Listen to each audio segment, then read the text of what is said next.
So yan friend, may papedal na. Nakakatulong naman pala siya, kaya lang nakakain ko yung iba. Hindi kasi tayo sanay sa ganyan damitan eh. Later ulit friend. So yan, kahanan naman.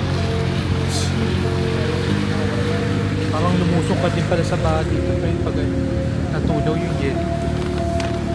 Nabasa yung paa mo.